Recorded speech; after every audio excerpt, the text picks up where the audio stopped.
I'm Rebecca Fryer with Kingstonist News. Here's what's making headlines today, January 18th, 2023. It's another snow day for Kingston students as the Tri-Board School Bus Consortium declared local roads too icy and dangerous to travel on this morning. In a tweet, Tri-Board Bus said only buses in Prince Edward County are operating today with all other school zones canceled. This marks the second day in a row that bus service has been canceled to the region due to freezing rain and slick road conditions. As such, this should also serve as a reminder for all motorists and pedestrians to adjust your habits accordingly, as city sidewalks, parking lots, and streets may be icy and not yet treated by salt and sand crews. Motorists are also encouraged to slow down and give yourself plenty of extra time to reach your destination. And remember that it will take you considerably longer to come to a safe stop in weather and road conditions like this, so please think twice before you tailgate. What the heck was that? Was the question that more than a few West End residents were asking when they were awoken from a dead sleep, like myself, around 3 a.m. on January 17th, by a War of the Worlds sounding screech from the streets.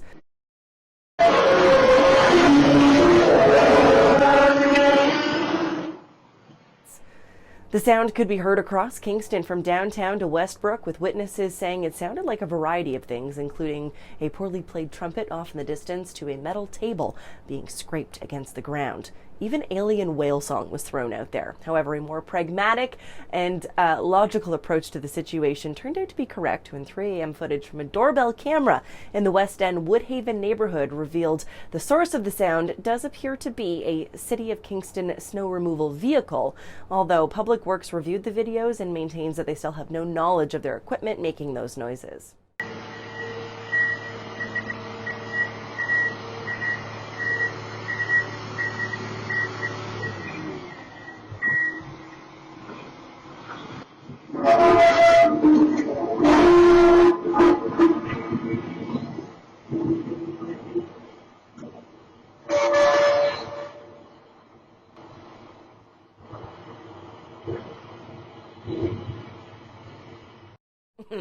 So for a more detailed explanation as to how the snowplow sounds could have been so loud and heard for such a distance, you can check out the full article right now at Kingstonist.com.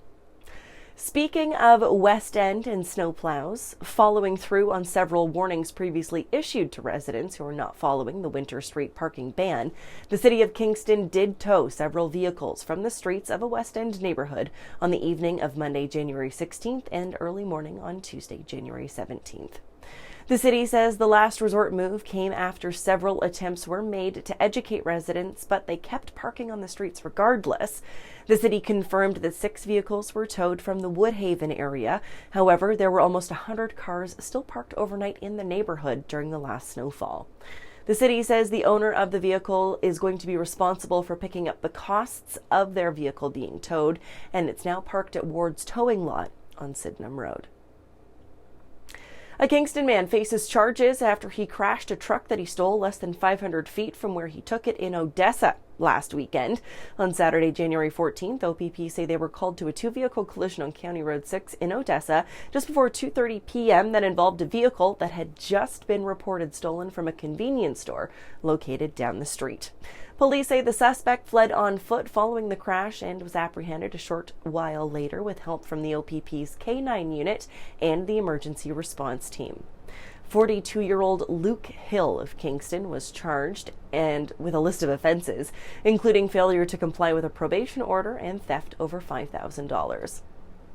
And lastly, the polar plunge is back for 2023. That's right, we'll be freezing for a reason once again at Crawford Wharf in downtown Kingston, located between the Holiday Inn Waterfront Hotel and Brock Street Dock on February 12th.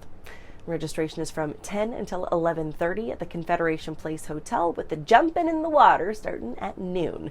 This year's plunge goal is to raise $40,000 for Special Olympics Ontario to help send deserving athletes and their families to compete in the Games. For more on these stories and other headlines, or to submit your own news, visit Kingstonist.com and become a subscriber today. I'm Rebecca Fryer. Have a great one, Kingston.